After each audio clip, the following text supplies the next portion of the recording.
Olá, estamos começando mais um programa Café com o Vereador, aqui pela sua TV Câmara, canal 5.3. Você já sabe, esse nosso encontro de toda semana, sempre recebendo um parlamentar diferente aqui no nosso programa.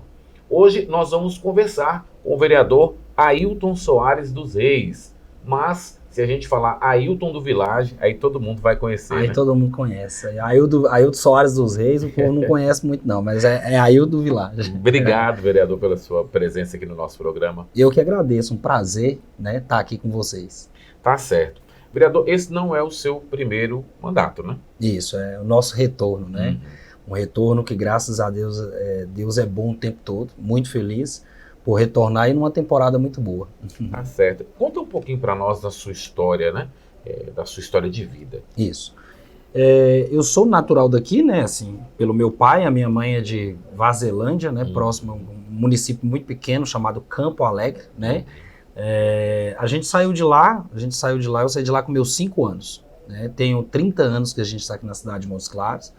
Saímos de lá pela dificuldade, né? Roça, né? Assim, mas um município muito aconchegante, pessoas muito boas, mas nós tivemos uma dificuldade com a água lá, porque era água de grota, né? Aquela água que a gente pegava, a água da chuva, né? A água não era tratada, então era mais aqui no Hospital Santa Casa do que na cidade. Então, com 5 anos eu me lembro, eu chegando aqui no mercado, né? Parou o ônibus aí e a gente ficou... O molequinho ainda tem imagens na cabeça dessa chegada nossa. Uma chegada muito difícil. Fomos morar no bairro Village 2. Na época que Tadeu loteou os lotes, mas o meu pai comprou. Certo. Né? A pessoa ganhou, ele comprou e fomos morar de barraca de lona. Então, assim, barraca de lona, meu pai trabalhando em fazenda, a minha mãe analfabeta, mas uma analfabeta muito inteligente, muito esperta. Com certeza. Eu digo que essa volta aqui para casa não é honra minha, é honra deles, por essa bravura de sair de um local e ver que a gente tinha um crescimento aqui na cidade. Exatamente. Então, me lembro em temporada de chuva, igual estamos agora, aquelas bolsas de água, né? E a gente comendo um arroz com tomate, né? Aquela luta, aquela peleja, não tinha uma mistura, né? Não tinha geladeira, não tinha energia elétrica, não tinha água, a gente buscava uma água na fonte lá, na fonte não, no chafariz do bairro Nova América, próximo ao bairro Village 2. Então a gente buscava água na lata da cabeça, né? Como é que se diz? Mãe escanchada com meu irmão aqui e eu segurando na barra dela e indo buscar água. Então foi uma dificuldade, né? Uma dificuldade, mas eu digo que é muito feliz por ter passado por isso, por ter essa história para contar aqui, né? E vencemos. Às vezes a lona furava, então aquela água não dormia direito, era aquela água pingando na gente, né? O tempo todo molhado e ainda doente, porque tivemos bronquite, né? Doenças respiratórias, né? Por essa ter uma falta de um lar de verdade.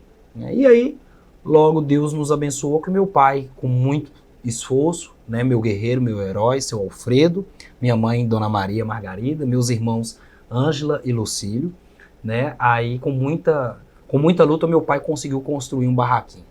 Mas nesse barraquinho, entre telhas, né, telhas de amianto com a lona por cima, porque era muito furada, nós tivemos uma tristeza desse barraco cair. Esse barraco caiu, a gente, né, ali... Na época, comer feijão era muito difícil. Era raras as vezes que a gente comia feijão. Eu me lembro muito o arroz com tomate. O arroz com tomate. Isso ficou na sua memória. Isso ficou na minha memória. Então, esse barraco caiu. Deus nos abençoou que nenhuma madeira que pai colocou não caísse por cima da gente. A gente foi morar na casa... A gente ficou por um período na casa no fundo da Dona Maria, que era uma casa já mais estruturada. A falecida Dona Maria Conceição. Né? A gente ficou lá um tempinho. Né, onde agradeço toda a família, né, de lá próximo a gente, que nos ajudou. O seu Ercílio e a dona Ana nos fornecia a energia e a água, e o meu pai pagava, né?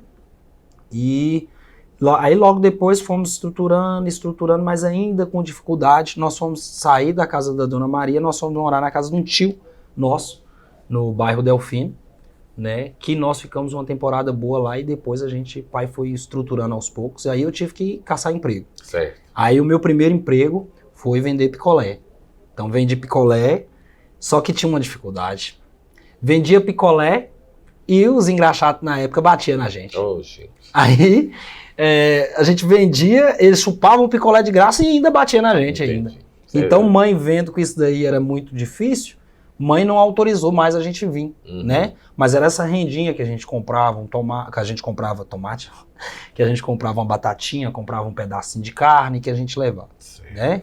Então, assim, é uma história muito sofrida, mas muito gratificante por ter passado isso tudo e Deus ter nos abençoado de não ter acontecido coisas piores. Então, aproveitando esse gancho aí, né, vereador?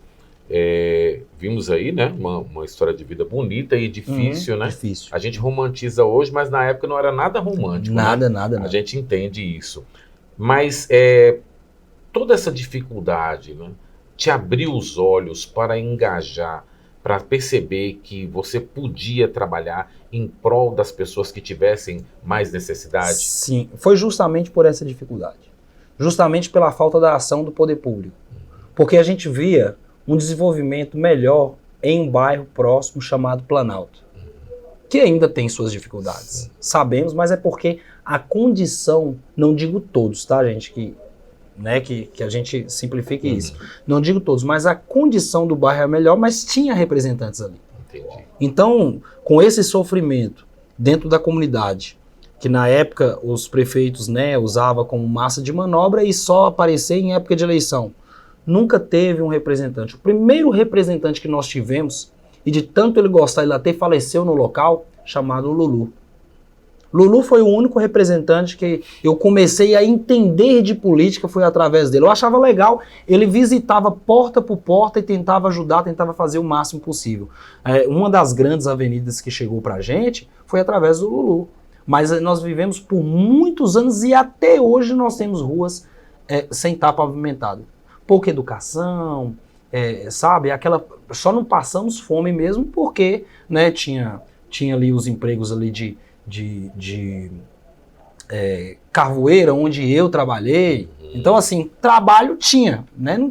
Quem era preguiçoso, mas a falta do poder público de melhorias naquele local é que me fez despertar para que... mas eu detestava a política. Detestava. Né? E quando que aconteceu então essa virada de chave, né? De você não gostar da política e passar a engajar no movimento político? Isso. Essa virada foi quando eu comecei, em 2017, os meus trabalhos. Ali eu comecei com a dança, chamado hip hop. Eu comecei a montar um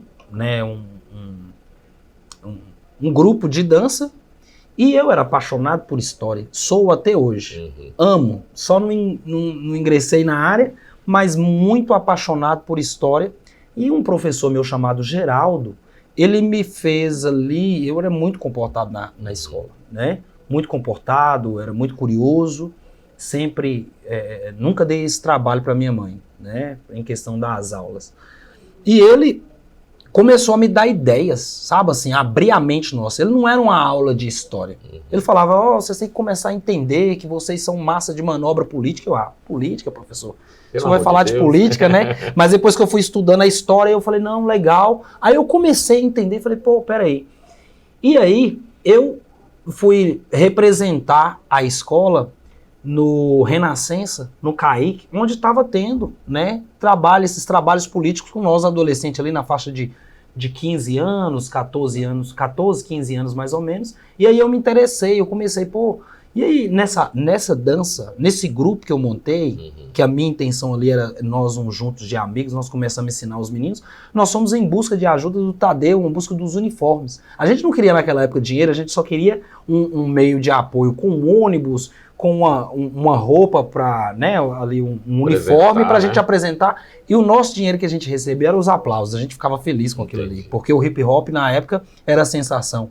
Tinha um grupo no Cristo Rei, né, chamado os Maiores The Boys, e a gente se espelhava neles, né, e eles de terno, e aquela dança do hip hop, e a gente ficou. Só que não tivemos nenhuma ajuda do poder público.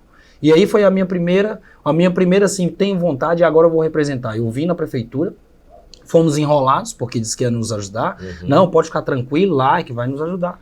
E no final não nos ajudaram. E aí eu comecei a falar, assim que somos enrolados. E esse professor, falei a história para o professor começou a me ajudar, me dar essa visão.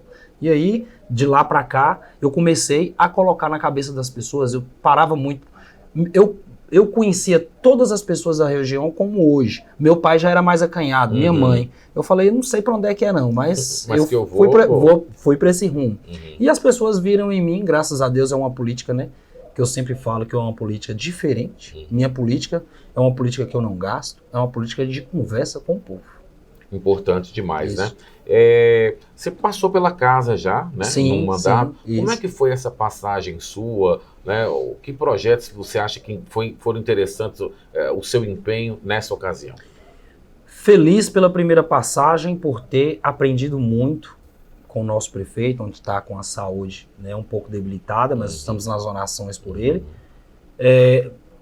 Pouca experiência, porque eu cheguei aqui sem padrinhos políticos. Sim. Quando você chega sem padrinhos políticos, você tem a liberdade de falar o que você quer. Você não é tão amarrado. Tá preso, né? Isso, como hoje também, né? Mas tem hoje mais maduro. Mas assim, na primeira ocasião foi um pouco difícil até eu entender. Então eu batia em tudo, batia no bom sentido, minha palavra. Sim. Né? Isso está errado, aquilo está errado. E Humberto viu esse meu desespero pelo fato de uma região e a responsabilidade estar na minha mão. Eu gastei R$100 na campanha, na época de 2016, onde eu obtive 2.342 votos. Gastei R$100 para estar na Câmara, que foi praticamente assim, com gasolina, porque eu tive a ajuda de apenas 5.000 santinhos na época do partido, que foi o PHS, e nós conseguimos chegar, mas foi uma experiência assim, bem assim, na época foi bem difícil. Os 2 anos, o Humberto começou a arrumar a casa e ele me chamava lá, menino, você tá xingando por quê? Você não sabe como é que funciona, tô vendo que você é muito novo, e ele foi me ensinando aos poucos. Então assim, foi um aprendizado na primeira passagem, né, de você chegar, já ver vários vereadores com outros mandatos, e eu achava que eu ia chegar e eu ia conseguir resolver tudo. E aí eu tive essa desilusão que não funciona assim, né, que é aos poucos, aqui é uma semente que se planta para mais tarde você ter os frutos. Bom, e agora, né, entra nessa né, novamente, né, aqui na Casa Legislativa, e aí nós vamos para um intervalo, porque é exatamente sobre isso que eu gostaria de conversar com o senhor, vereador. Eu queria que o senhor dissesse, explicasse para a gente, né? Não só essa relação importante do legislativo com o executivo, né? A sua visão disso, como também a inserção do senhor na mesa diretora, né? Além dos projetos, obviamente, né? Para o próximo pleito. Nós vamos para um breve intervalo, daqui a pouquinho a gente volta aqui no nosso Café com o Vereador, hoje conversando com o vereador Ailton do Village.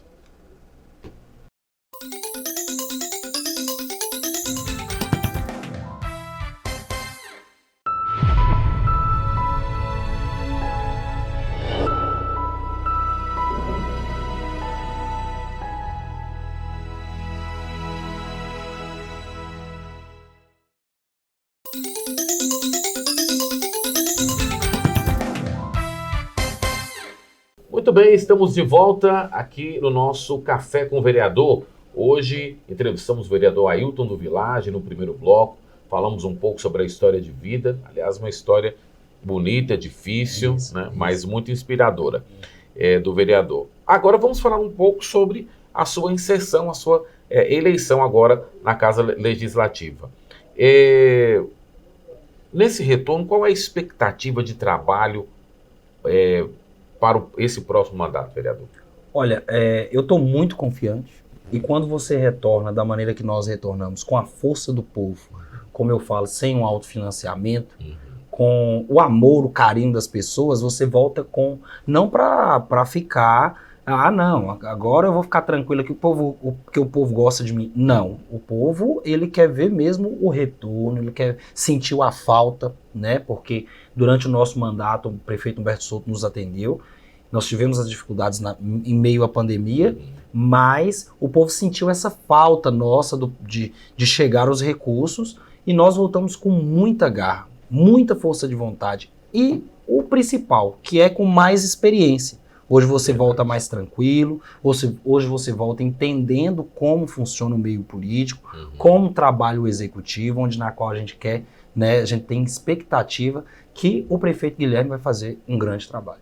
A gente sabe que o bairro Vilagem hoje tem uma boa infraestrutura, vereador, né? Agora, o senhor entende que ainda há mais demandas? Sim, muita na parte da educação, que precisa de mais uma escola estadual, na parte da saúde, que precisa reforçar ainda mais. Na época que estivemos, nós conseguimos levar reformar o posto de saúde e conseguir ter o atendimento noturno, farmácia aberta, para a gente foi uma felicidade. Mas ainda não me encontro satisfeito, ainda acredito que precisa estruturar ainda mais, precisa de colocar dentro dessas unidades, né, mais profissionais para atender ainda mais uma região que cresceu tanto. A gente fala o Grande Vilagem, muitas pessoas não têm proporção, mas se eu esquecer algum bairro, eu vou tocar bairro por bairro. Certo. Vilagem, Recanto, Clarissa Taíde, Vilagem 1, 2, Recanto, Clarissa Taíde, Nova América, São Lucas, Novo Jaraguá, Jaraguá 2, bairro Universitário, Planalto. Então,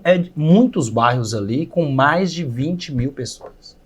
Então, a estrutura não é só para o Vilagem, tem muito mais, é uma região grande a ser atendida. Com muitas dificuldades. Igual o prefeito Humberto falou, você não vai conseguir atender todos os bairros, mas eu quero sim, tenho a certeza que a gente vai conseguir solucionar muitos problemas. Há ainda muitas ruas a serem pavimentadas, há muitas situações na questão da habitação ali, né, de organizar o povo da nossa região, né? Como eu falei, estruturar mais as escolas, estruturar na parte da saúde, na parte da educação, e nós vamos priorizar muito essa situação. Lógico, todo mundo claro, o Ailton do Vilagem não é só o Ailton do Vilagem, mas nós vamos trabalhar toda a cidade, como as casinhas populares, as pessoas que sofrem com a fibromialgia, as pessoas, as mães dos autistas. Então são leques que a gente vai abrir para toda a cidade também, onde é discutido com maior massa.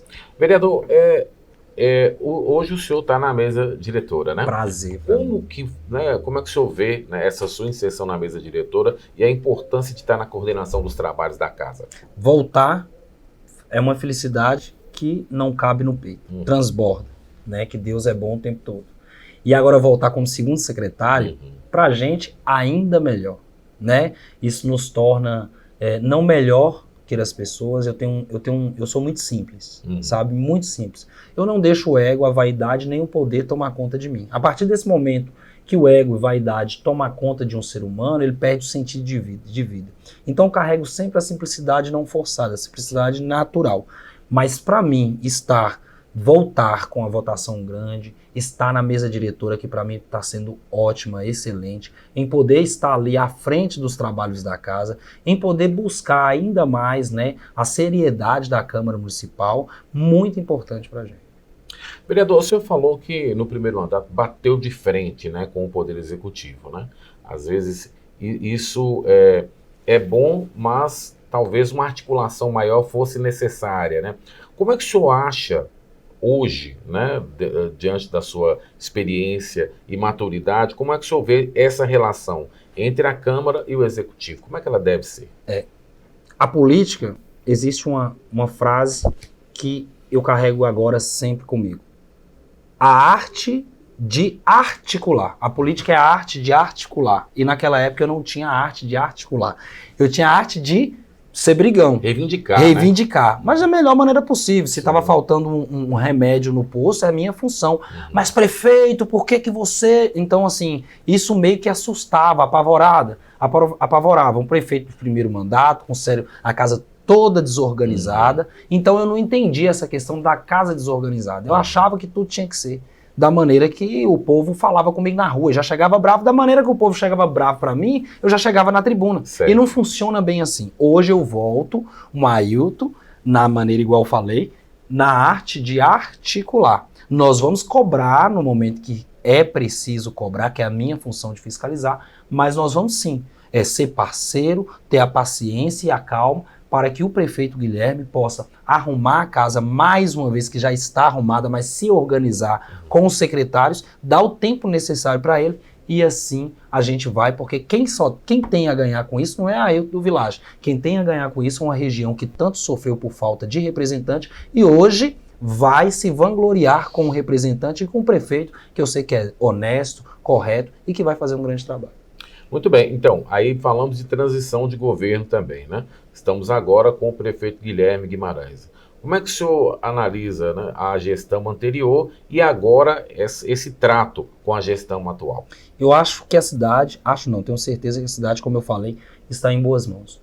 O Guilherme, quando foi secretário de infraestrutura, ele percorreu por toda a região do Grande Vilaggio. Toda, sem exceção. Eu digo que o Guilherme, ele é um GPS humano. Em todo canto da cidade, pelo fato de ser engenheiro, ele sabe as dificuldades, né? Nós temos muitos problemas de drenagem na nossa região, ele sabe muito bem disso. Nesse período de chuva nós estamos sofrendo muito com isso. E outras demandas que ele conhece de perto. Então, assim, aqui, antigamente, se elegia prefeitos que mal iam aos bairros. Mal sabia onde era o Vilaggio. O Ailton do Vilaggio, quando eu falo Ailton do Vilaggio, hoje eu carrego o nome de uma região que hoje está no meio da rádio, no meio da televisão, como aqui, que fico muito feliz da TV Câmara, né? Muita gente não sabia, ou então tinha o Vilaggio como um bairro violento, um bairro que não tinha pessoas boas, e mudamos isso. Então, o Guilherme, nós estamos em boa mão. Tenho certeza que ele sim sabe todas as demandas e dificuldades de Montes Claros e vamos sair bem com isso. Como é que o senhor analisa a importância de nossa cidade, Montes Claros, no contexto político do norte de Minas? Montes Claros hoje está em uma das cidades mais desenvolvidas do norte de Minas. O prefeito Humberto Souto que elevou isso. A nossa cidade estava em escândalos, em páginas policiais, né? E hoje ele mudou essa história. Hoje nós somos uma cidade desenvolvida, né? Uma cidade que rola muito dinheiro. Antigamente, aqui nós temos uma perto também que tem muito dinheiro, né? Que eu digo dinheiro, gente, não no ato de corrupção, que o prefeito não ensinou isso. Um dinheiro em desenvolvimento. Hoje as empresas, igual a Aerofarma, vêm para cá, para nossa cidade, né? Outras empresas fora, vê Montes Claros como um lugar bom para colocar ali a sua empresa e desenvolver. Então, no ato da economia, nós estamos se tornando aí exemplo. Nós, na pandemia, durante a pandemia, a cidade desenvolveu e a cidade tinha obra e tem dinheiro em caixa. Então, hoje, Montes Claros, ela está sendo e nós vamos trabalhar para que continue o desenvolvimento e uma cidade que vai crescer ainda mais e continuará sendo exemplo para todas as cidades aqui próximo e fora também do nosso estado. Tá certo, então. Uma pergunta interessante que eu gostaria de fazer, vereador. O seu pai e sua mãe são vivos? Sim, são vivos. Como que eles veem hoje, né? Você, depois de ter contado uma história tão interessante para nós aí, está hoje, né, a serviço da população, do bairro, atuando como vereador aqui na Câmara? Para eles, muito gratificante, mas ainda a ficha não caiu para eles, né? Eles são pessoas muito simples. Meus heróis, amo demais. Eles são muito simples mesmo. Às vezes as pessoas falam para mim assim, mas seu pai, por que você não... uma moto, uma coisa, ele anda de bicicleta, sua mãe, eles... Não posso mudar. É o jeitinho deles, eles gostam, né? O tanto que ele me cobra, às vezes quando eu vou ajudar tanto eles que eu gosto, é nossa obrigação. O pai cuida de 10 filhos, mas 10 filhos não cuidam do pai. Mas nós fazemos o máximo possível para cuidar deles, mas sempre do jeito simples. Às vezes eu compro uma roupa, pai, veste essa roupa. Meu filho, mas não dou certo com esse negócio, não, sabe? Então, assim, eu deixo o jeitinho deles, né? O jeitinho humilde, o jeitinho simples, a maneira de falar, né? Que é Campo Alegre, nós temos uma maneira de falar, né? Ali perto de Biracatu, município de Biracatu. Então, meus heróis, meus exemplos. Eu falo e volto a dizer, essa minha segunda volta, e é um orgulho, eu viro, seu Alfredo, Dona Maria, seu filho é o vereador eleito novamente a segunda vez. Então, isso aqui não é meu, é quando vocês saíram daquele lugarzinho que a gente estava sofrendo e viemos para cá, para Montes Claros, e continuam morando no Vilaggio. Isso é muito importante. Eu costumo dizer que tem muitas pessoas que gostam do errado, né? Falar assim, o vereador, os pais do vereador não moram mais no bairro, tá lá no Ibituruna. Eles dão tanta casa pra gente no Ibituruna, tanto lugar no Ibituruna, que eu tô até começando a procurar lá, com pouco a gente tem, né? Brincadeira. Então eu permaneço, né? Permaneço no bairro Vilaggio 2. O Vilaggio 2 tem o São Lucas, Recanto das Águas e Vilaggio 2. Eu moro no meio. Eu mudei de uma rua só para outra. Então faço a parte que são 4 ruas do bairro São Lucas, e nós estamos lá no mesmo lugar. Então, para mim, quem ganhou, quem chegou aqui, não foi o Ailton do Village, foi eles, pelo ensinamento, né, por ter nos educado. Apanhava, mas tinha que apanhar naquela época, né, porque as drogas, a situação estava ali em muita, né, e eles nos ensinaram direitinho, nos educaram, lutaram, né, não tem um estudo, mas puderam passar para a gente, né, suando no suor, para poder ver a gente hoje, eu, o Ailton do Village, o Lucílio e a Ângela, bens, cidadãos de bens, né, que quer o bem do próximo. Então, para a gente é muito gratificante. Um beijo aí, seu Alfredo e dona Maria. Vereador, nós estamos chegando ao final do nosso programa, né? E a gente gostaria de saber, deixar o senhor à vontade, né, para deixar uma mensagem para o nosso telespectador. Isso. A mensagem eu coloco como meu testemunha de vida. Eu tinha vários motivos para desistir, vários motivos para não estar aqui. E em muitos momentos onde a minha família, primeiramente Deus e a minha família não desistiu. O que eu deixo para o povo de Montes Claros é sempre a palavra fé. É ter fé que com certeza dias melhores virão. Vocês podem esperar de um vereador muito compromissado com o povo, não só com a região do Grande Village, como eu falei, com muita fé no coração, muito amor. E eu desejo a todos nesse ano de 2025 muita prosperidade, né? Muito amor com o próximo, que é o que nós precisamos. Nós estamos vivendo, infelizmente, em épocas na qual acho que até a tecnologia faz com que a gente seja assim e pensar só no ego. Nós não podemos ser assim. Nós temos que pensar no próximo. Isso é o mais importante. Fé e o bíblico, né? Que é pensar no próximo. Então, deixo aqui o meu abraço, o meu carinho a todos os Montes Clarenses, né? E gratificante, mais uma vez, de estar retornando essa casa, e pode contar, o nosso gabinete aqui é o gabinete 204, no 2º andar, é o gabinete do povo. Nós somos funcionários do povo. Então, nosso patrão, venha nos visitar. Tá certo, então, vereador. Muito obrigado pela participação do senhor. A você, muito obrigado pelo carinho da sua audiência. Nosso programa na próxima semana recebe um novo convidado. A gente se despede por aqui. Tchau. Até lá. Obrigado.